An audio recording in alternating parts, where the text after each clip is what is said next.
about 80 to 90% of people within several years will regain their weight. I was obese. I was 300 pounds overweight. Very few clinics and organizations are doing what we're doing right now. Bullshit, Dr. Jones. This is not possible. You're crazy. And I'm sitting here going, well, I have an entire business that's very successful at doing this. What we're doing with patients is impossible.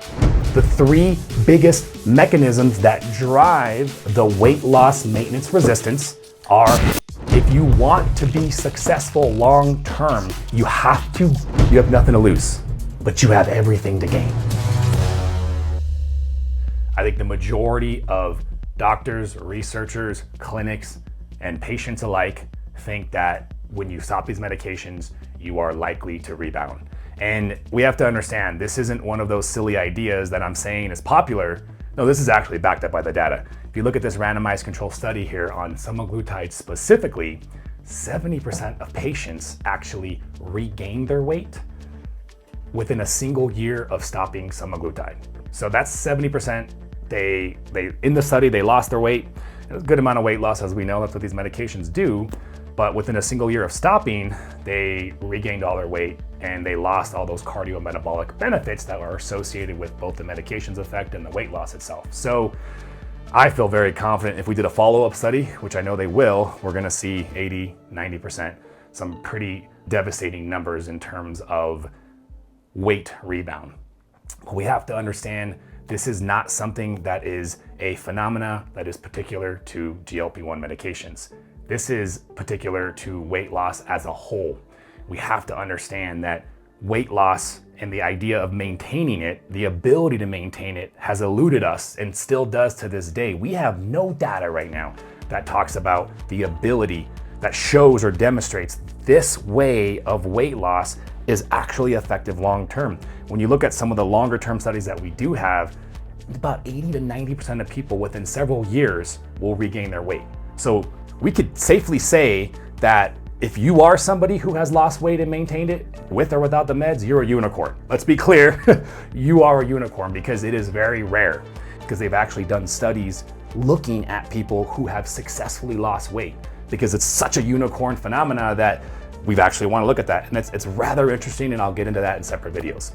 Okay, so I like to look at the categories that exist here when we're talking about how society views this. First, you have people that really desire this. And I know this because we get calls every single day of people that found us on TikTok or various social media platforms.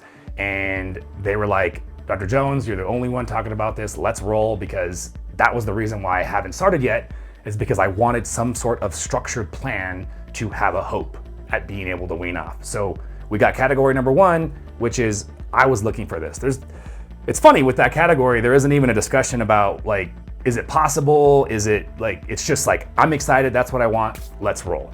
And I love that category. Category number two is, the idea sounds great. I would love to be able to use these and wean off, but I have a healthy amount of skepticism. And I respect that category too as well, because from a very scientific and logical perspective, what we're doing with patients is impossible when we look at the data. So we really, by the end of this video, hopefully you understand where I'm coming from. So we got category two. Then we have category three, which is, bullshit, Dr. Jones, this is not possible, you're crazy. And I'm sitting here going, well, I have an entire business that's very successful at doing this, but I, again, understand your concern and your disagreement. And I want to talk about that category because these two are very straightforward. I think it's important to understand where this comes from, and having interacted with so many patients over time, and we've coached thousands of patients. And in case you guys are curious, I focus on the coaching. I have clinics that employ medical practitioners and they focus on the prescriptions. It's a really awesome collaboration so we can work together on the patients. So I just focus on the coaching. I created all the coaching programs from my functional background, floating around lifestyle interventions, and we'll talk about that later. But I think this, because you may be watching this and you may be in this category where, maybe you're not saying bullshit, Dr. Jones, but you get where I'm coming from. So I think it's scary. And I know, because in case you didn't know, this is your first time watching anything from me, I was obese. I was 300 pounds overweight. I lost 100 pounds when I was 16 years old. And for a decade afterwards, I struggled to keep it off. I did a constant yo-yo year after year after year. So having personally lived that, and then having worked with patients in so many different formats as weight loss has evolved and the literature has come to fruition and we learn more and more and more, and now we're finally acknowledging obesity as a disease, it's just been rather amazing to watch everything pan out the way it has been thus far, and the future looks very promising. But I can understand where the anger, the confrontational personality comes from, because just imagine, and I know a lot of you watching this probably can think with this because maybe you're there, these GLP-1 medications are for the first time a tool that allows us to actually shut down the food chatter, which has been the Achilles heel for our entire life thus far. Obesity has been trending. You've probably been gaining 5 to 10 pounds for a very long period of time, and this isn't your first rodeo. You've tried countless and countless times. Let me know in the comments how many times you've tried, but you have never been able to succeed because that food chatter has always been that literal brick wall that you freaking run into that prevents you from being successful with long-term weight loss. So these medications are the best thing that we've ever seen by a large margin, and I've seen them all. Phentermine, ephedrine, the HCG diet, all these different fat-burning medications, fat-burning supplements, fads, and nothing has came close to working as powerfully as these medications do at shutting out that food chatter. So for you to then listen to me, you don't know who I am potentially, right? Talking about, okay, great, now the next step is weaning off. I get it. Like, I get it. Like, that's scary. And I want to first of all acknowledge that I'm not saying that everybody will be able to wean off. I'm not saying everybody should wean off. What I am saying is that nobody out there, or very few clinics and doctors and programs, even talk and discuss about this potential reality that's on the table for you to decide whether you want to do it, whether you're ready to do it, whether you agree with it, blah, blah, blah, blah, blah. So having lived it myself, I have that internal enthusiasm where I can relate. And most importantly, I have a solution that works, as you're gonna learn as we progress through the video. So some people staying on these medications for the rest of your life very well is the best solution. And I love and I acknowledge everybody out there that ends up in that. But what I challenge you to consider, if you are one of those people that think, okay, great, at least Dr. Jones acknowledges I'm in that category. Maybe you're a little less angry with me. Have you actually even considered what it would look like to try to beat that? Have you even considered or been told or given an option, a platform, a program, structure that says, hey, if you do this, you might be able to wean off? Have you actually tried? Versus assuming automatically that it's impossible because what your doctor told you, because what you see online.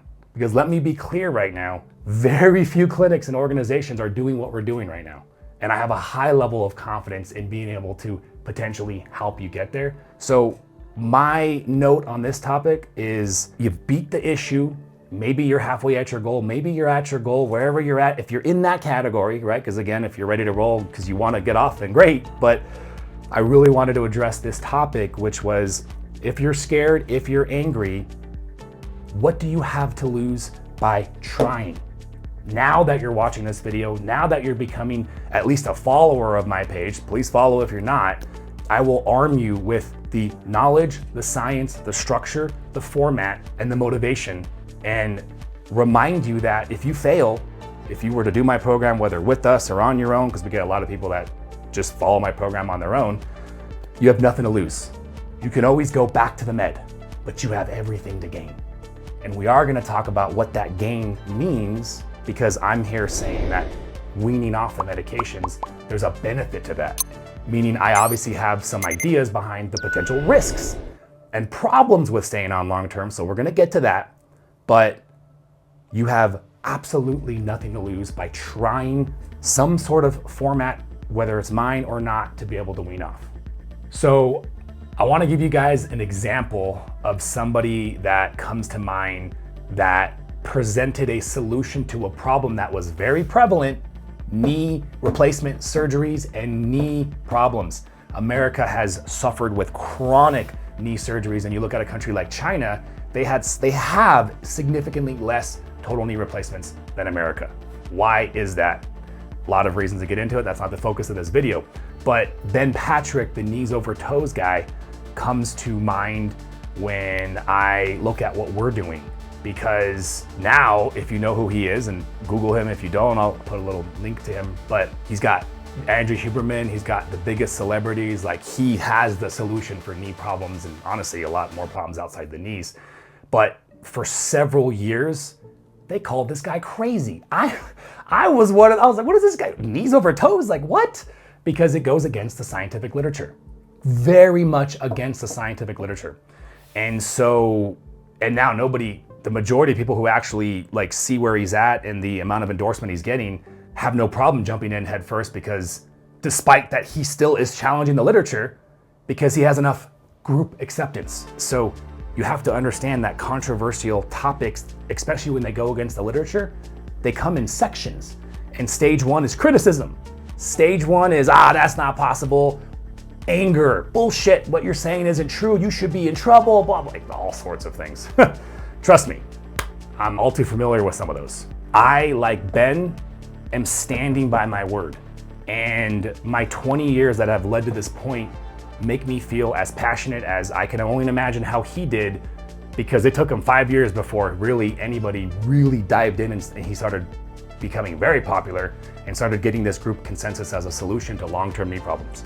I bring this up because for a couple of reasons. Number one, if you are a person suffering with obesity that deep down kind of wishes or hopes that they could wean off, but maybe you're in that category where you completely disagree with me, that's fine.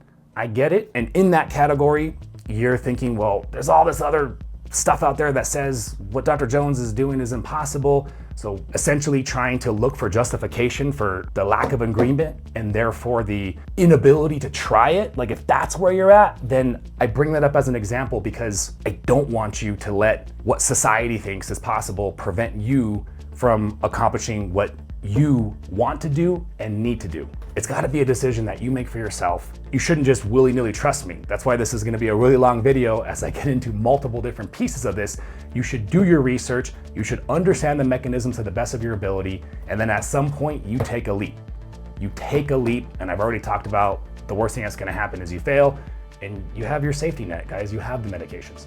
I just want to inspire you of solutions and options that you have. And again, remind you, we do this every single day and we have a high level of success.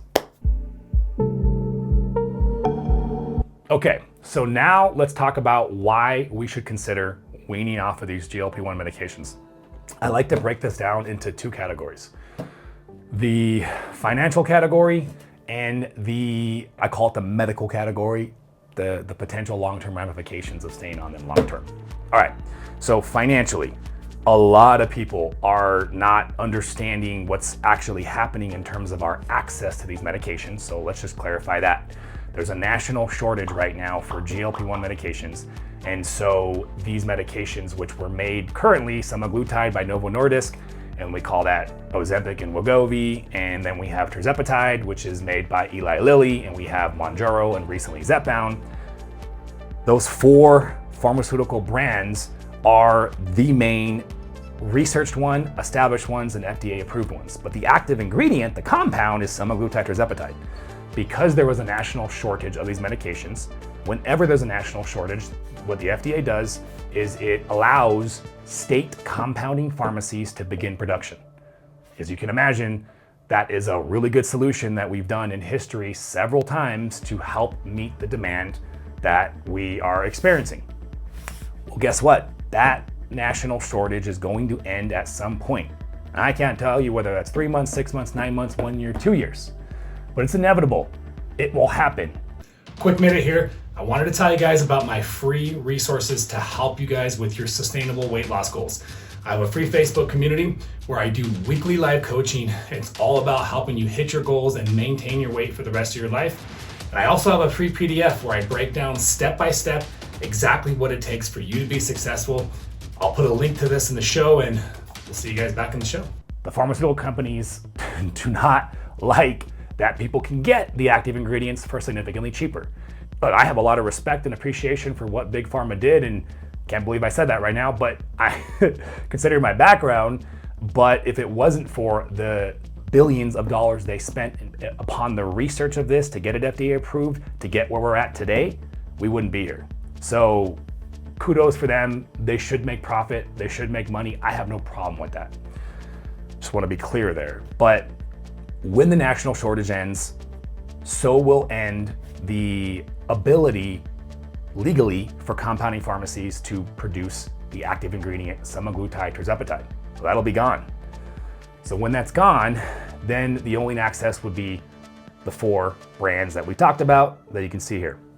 So the costs for those are generally about 3 to 4 times the price of what you're gonna get for the active ingredient from a compounding pharmacy.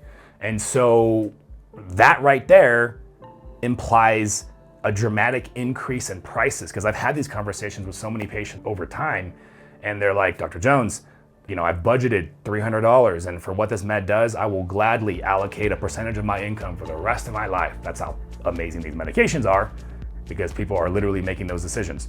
But what they're not thinking is that 300 is gonna turn into 6, 9, or 1,200. The variability because of the change in their doses, maybe it lowers, maybe the change in the price, maybe there's a lot of unknowns there.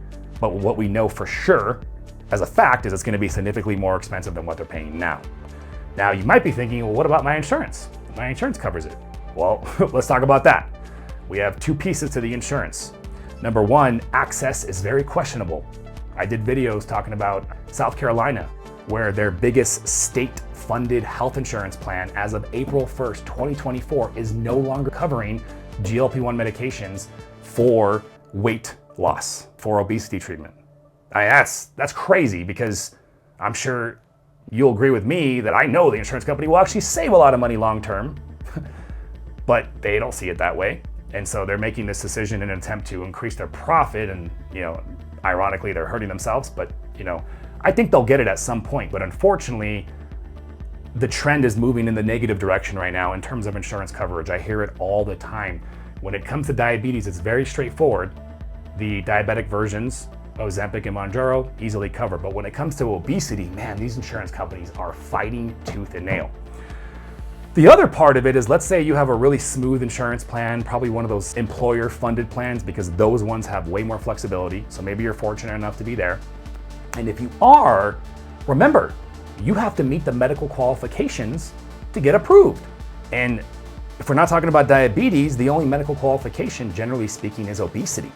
They don't cover maintenance doses. At least I haven't seen that as of the making of this video. It's possible they might, and that could provide a little bit of hope for somebody who's thinking lifelong dependence is necessary. Great, but I haven't seen that, and I've already explained how the trend is going. So this is the financial concern and where it comes from. And one of the main reasons why I fight so hard to inspire people to look at the possibility of weaning off. I want to save you a bunch of money long term. All right, number 2, the medical ramifications, okay? So I hear this all the time. Dr. Jones, GLP-1 medications have been out for 20 years. Yes, they have. Semaglutide was the first of its kind, though, within the class of GLP-1 medications. And it was barely FDA approved as Ozempic for diabetes in 2017. So we're not even at the 10-year mark that it's been out.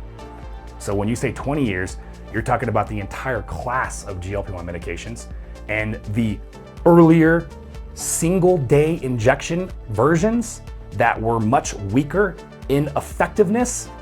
Think about why they were less effective. As a general statement, we essentially made these medications more powerful, which means there's more impact. That doesn't necessarily mean because they're more powerful that they're necessarily more harmful. We can't say that. They can make the drugs better, and that gets into a whole nother philosophical conversation. I'm probably going to be interviewing a couple pharmacists to talk about that concept. I actually have one already that's scheduled, but I find myself wanting to get more and more podcasting with pharmacists going. But nonetheless, we can't say that yet, but one of my concerns is the fact that we did make this medication much more powerful. We messed with the half-life, we altered it, researchers did, and so now it only needs to be injected once a week. It's significantly more powerful and more effective. What are the long-term ramifications of this version? So this idea that the medications have been out for 20 years, people that I've come across are thinking semaglutide has been out for 20 years. No. GLPs have been around for 20 years.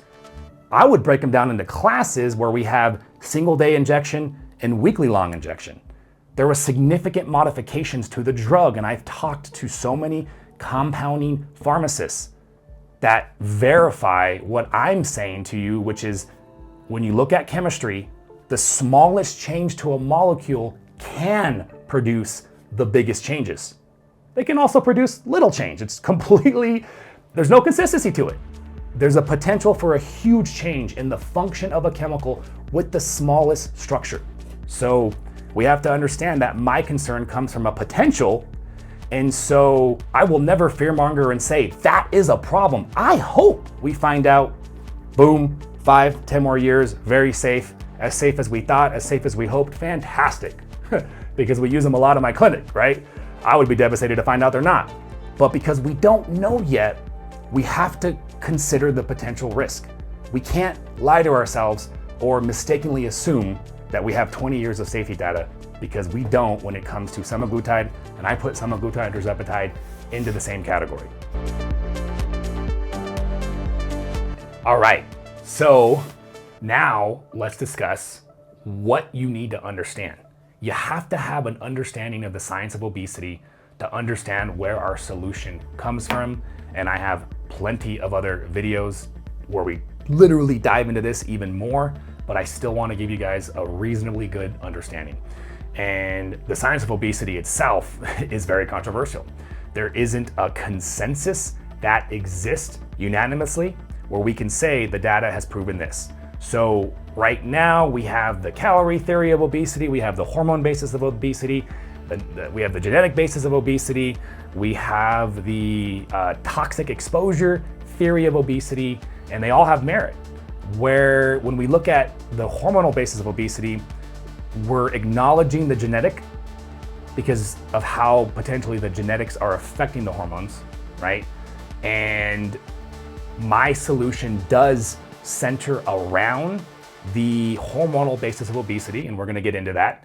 But unlike most of the debates that you guys have probably seen, where the hormonal basis invalidates the calorie and they're saying calories don't matter and this is like, you're crazy, calories are all that matters, you guys will find that I actually land in the middle where it is hormones that are gonna control the calories, but it is the calories at the end of the day that's gonna control whether you turn up the dial for weight gain or whether you actually are able to lose weight. Just want to be clear as I get into the science of obesity.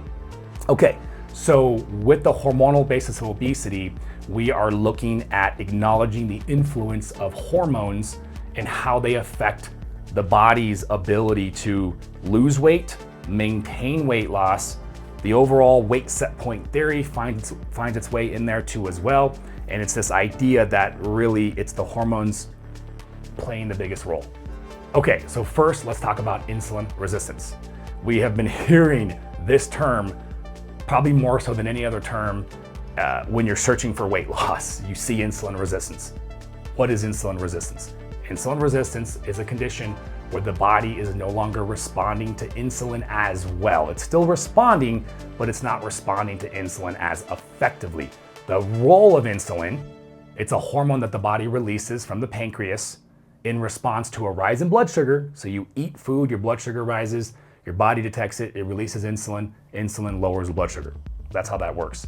And so your body is, and has been up until a point of developing resistance, was very in tune with what you ate, the rise in blood sugar, and how much insulin it took, which relative to how much an insulin resistant person releases is much less.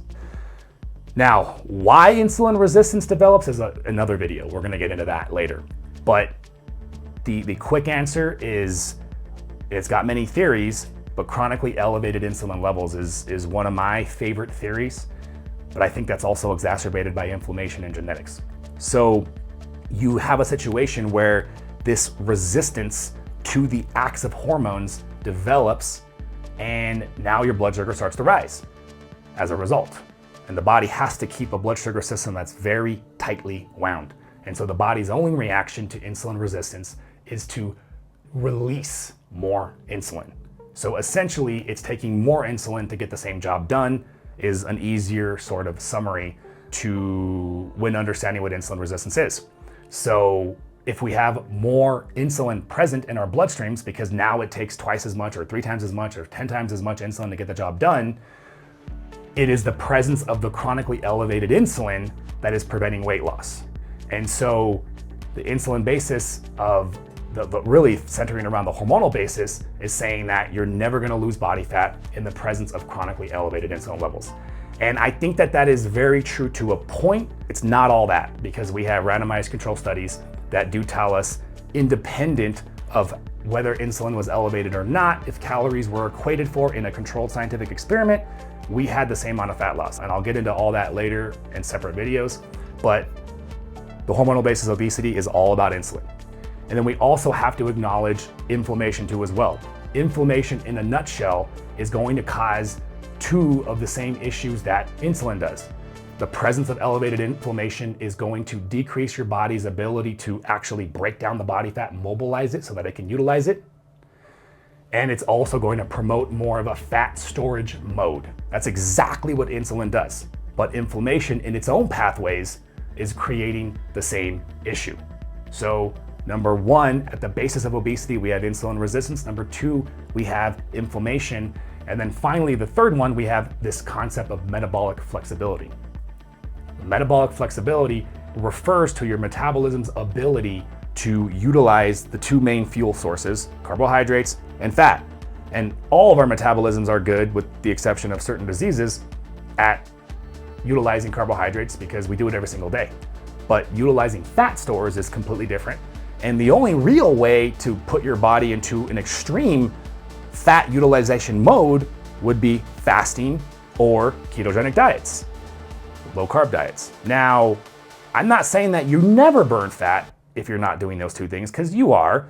But if you're eating at a caloric maintenance and you're not fasting and you have carbohydrates throughout the day, which a lot of people say is completely fine, and the literature shows you can actually lose weight that way. What I'm saying is, if you're eating carbohydrates all day and you are eating somewhere at a caloric maintenance, you generally are running off of the energy that you're consuming from your meals. Now, you obviously are not eating every single hour throughout the day. So you eat a meal, you are gonna have, to a certain degree, some amount of storage of energy, and likely your glycogen stores, because the glycogen and the muscle and the liver is your faster go-to energy source.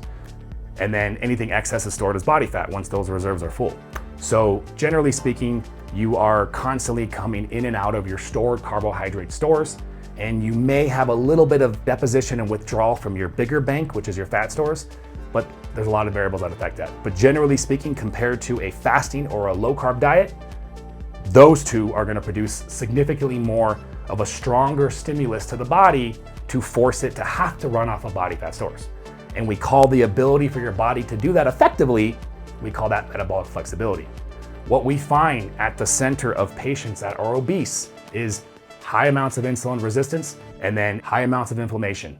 Yes, leptin plays a big role. Cortisol plays a big role. Some of your satiety hormones like ghrelin and various peptides play big roles too as well. And I'm gonna save that for other videos. Okay, so now we understand that we see these characteristics among obese people. And again, what is the problem with these patients? And by the way, guys, when I say obese, I'm really talking about weight loss maintenance resistance. Because when we say the term obesity, a lot of people think, well, BMI 30 to 35 or more. But I'm calling it weight loss maintenance resistance, this resistance from your body to be able to maintain weight loss. You don't have to be obese at BMI 30-35 to have that disease, to have that resistance, which is manifested through all these various pathways in the body. So this is why I'm a big believer of the genetic basis. And personally, I think obesity is 50% genetics and 50% lifestyle. And the hormones are the things that are actually affecting the rest of your body's physiology. So we have to understand that the resistance to the weight loss is the problem we're trying to solve. And I just want to be clear that you don't have to be BMI that big, because you could have other issues like autoimmune diseases, PCOS, menopause, and you have these various conditions that will all of a sudden increase that weight loss maintenance resistance. And so we're still talking about the same issue regardless of where your BMI is. So it's important to understand that, I know earlier I talked about the study where 70% of patients who stopped semaglutide regained their weight within a single year. I did not show you that in an attempt to scare you that you shouldn't do these meds, because that's the inevitable result. You should hopefully know by now I'm very pro GLP-1 medications for what they do and how we use them. But I did show you that to understand that there's something bigger.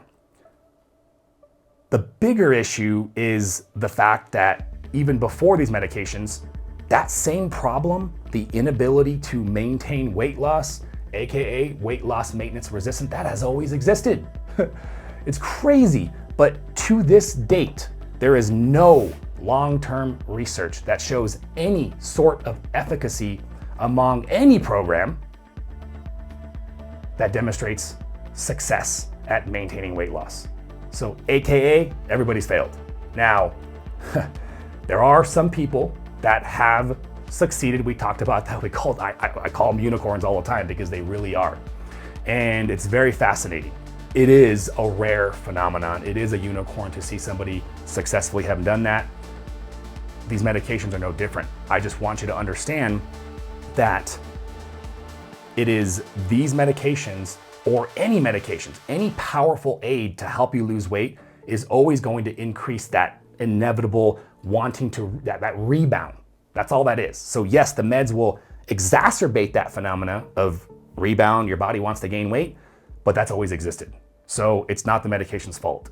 It is the obesity, it is the disease, it is the whatever you want to call it. I like to call it the weight loss maintenance resistance. It is that is the problem.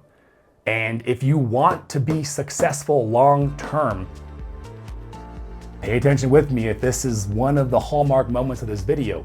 You have to do something, you have to implement lifestyle strategies that get to the root cause of the weight loss maintenance resistance. And what I've said and established for you guys, that in my opinion, the three biggest mechanisms that drive the weight loss maintenance resistance are inflammation, insulin resistance, and metabolic flexibility. Of course, there are other hormones, but those are the big three. And so I'm gonna spend my time talking about those three in this video. All right, there's been a long anticipation, I'm sure, from you watching this video, because you're like, Dr. Jones, freaking tell us already, how do we do this? Okay, all right, get ready. We're gonna get into what exactly the strategic lifestyle intervention looks like for us. So to summarize, the strategic lifestyle intervention has to get to the root causes of obesity. We just established what those are: insulin resistance, inflammation, metabolic flexibility. Every individual's body is going to require a certain amount of improvement in those categories. Potentially some of the other ones, but I find these to be the biggest ones. And so there's no way to know how much if we want to be successful. So what I've done is I've created this protocol. We call it the FLOA Protocol, FLOA, fasting like our ancestors, because it centers around consistent and weekly rounds of prolonged fasting. And I have separate videos talking about all that and getting into the weeds of that. And it also encompasses many other lifestyle interventions.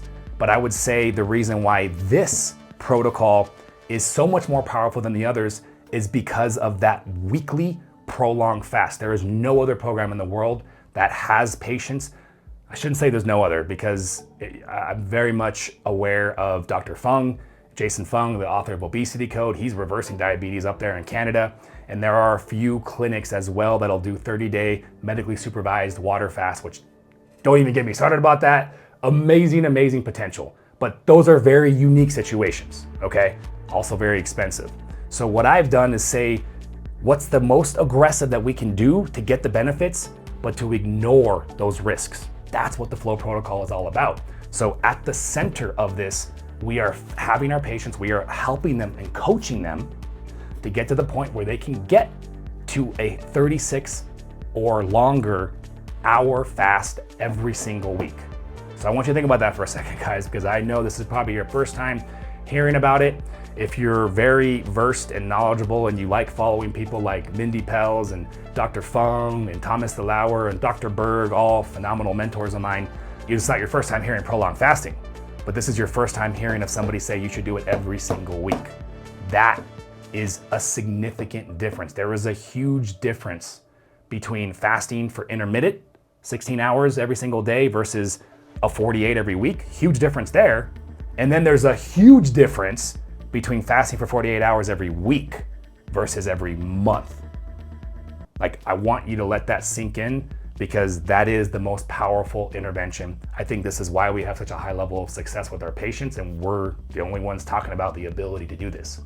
So we help our patients get to that point where they can fast very aggressively every single week.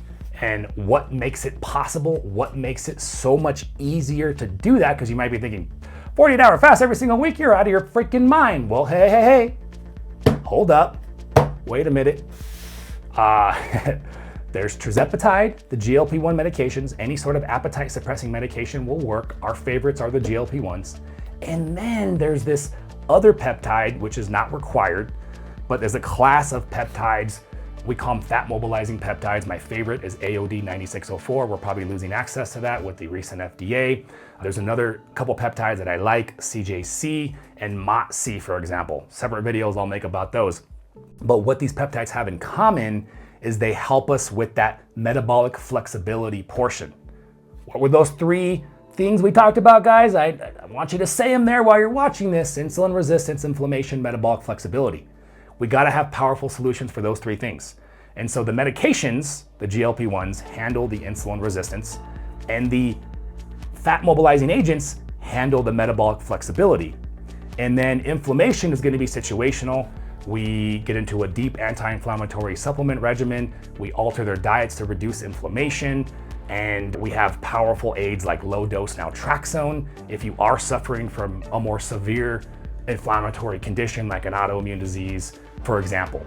So we have powerful aids to address those culprits that we talked about earlier that drive obesity. But then, remember, you probably know this by now, I don't want lifelong dependence upon any medication. I want to reduce the amount of things that you need lifelong. Having our patients fast for 36 to 48 plus hours every single week, you are doing the very thing that is going to make you more metabolically flexible, that is going to reduce inflammation levels, and is going to make you more insulin sensitive. And we have data that backs that up, guys. We have research that shows how fasting and prolonged fasting can do those three things.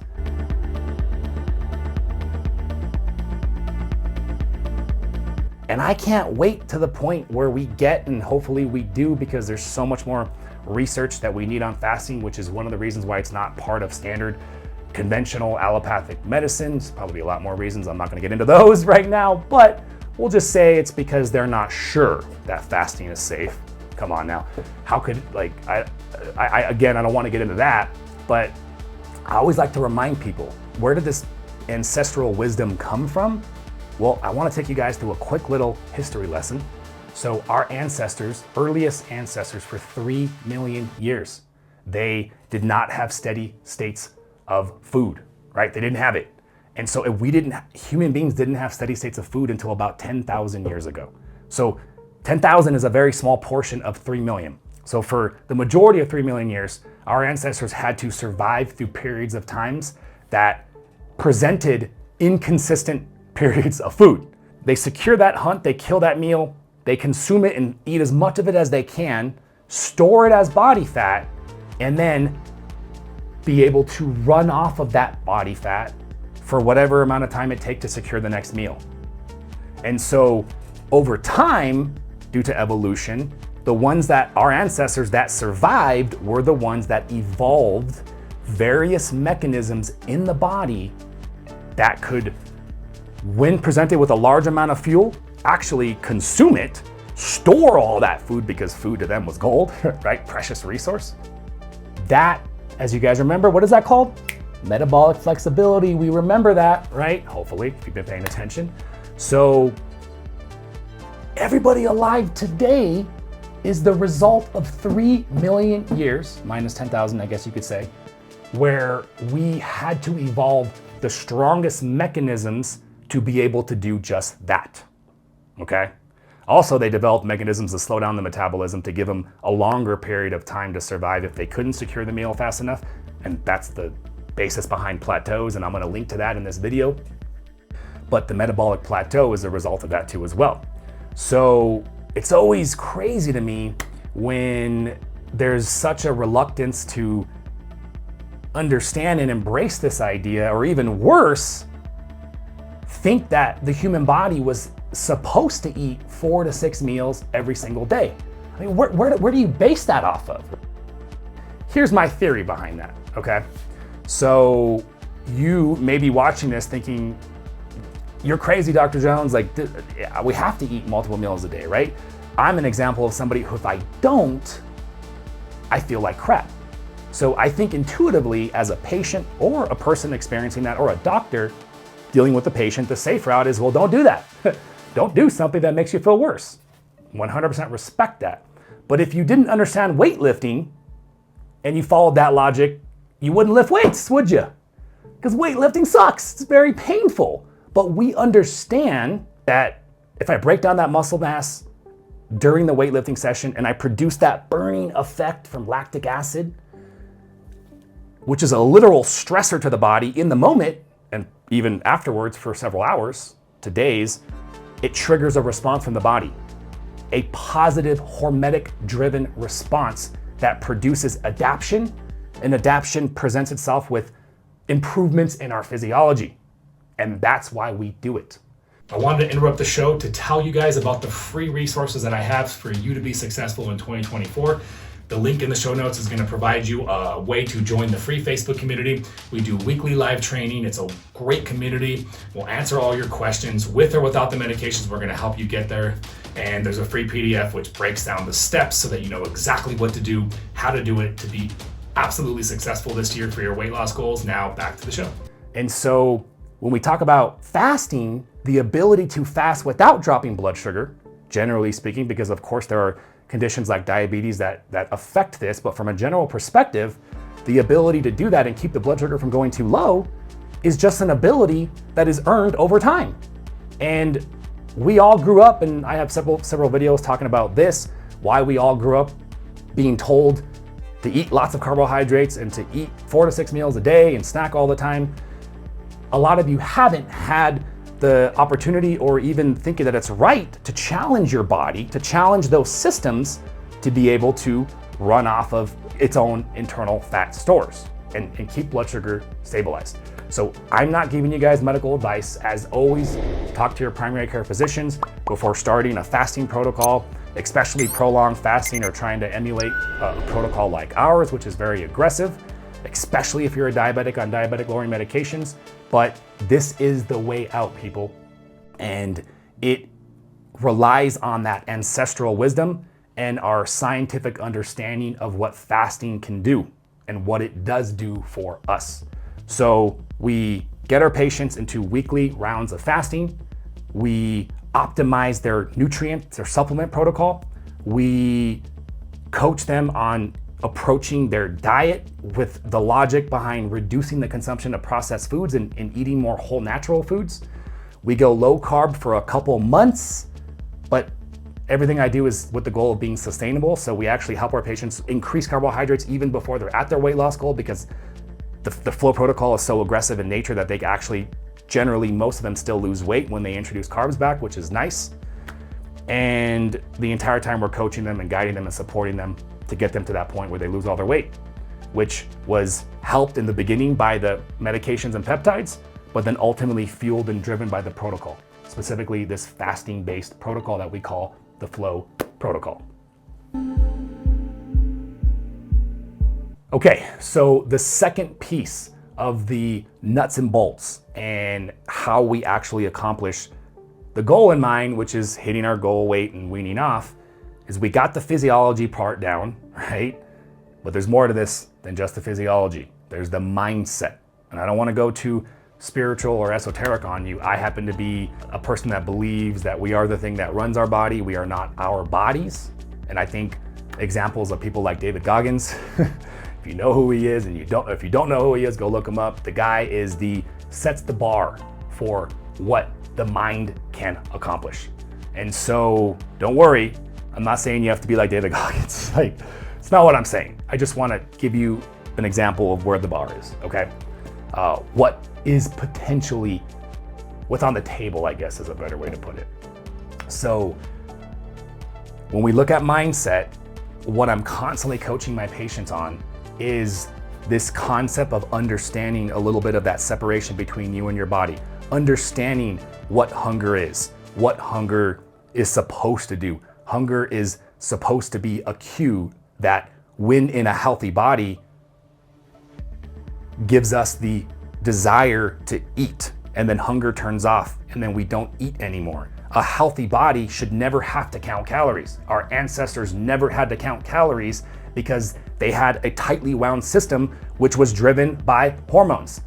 They ate when they were hungry and they didn't eat when they were hungry. The exception probably being the situation I talked about earlier where they are stuffing their faces because they don't know when they're going to get their next meal. That's a learned situation, but generally speaking, if we're talking about having a supply of food, you eat when you're hungry and you have no problem maintaining your weight, because the hunger cue, when working properly, is all you are supposed to need. But we know obesity is a problem and that hunger cue is completely jacked up. We call it food chatter, which is a presentation of either endless sugar cravings, endless hunger, this obsession with always eating and never being satisfied. So something's screwed up with those cues, which is why we recognize obesity as a disease, and the medications are great, yada, yada, yada. So these medications will turn down the dial. These medications will decrease that food chatter and give us an opportunity to play a game here. Because the game, my definition of a game, is a situation with a known goal and unknown variables in front of you. That's my definition of a game, and every person should have a game. The game of beating your obesity, of beating your weight, was a game that you could never win because the food chatter was just too high. So you take the medications, food chatter's turned down, and now you're playing a game that you could win.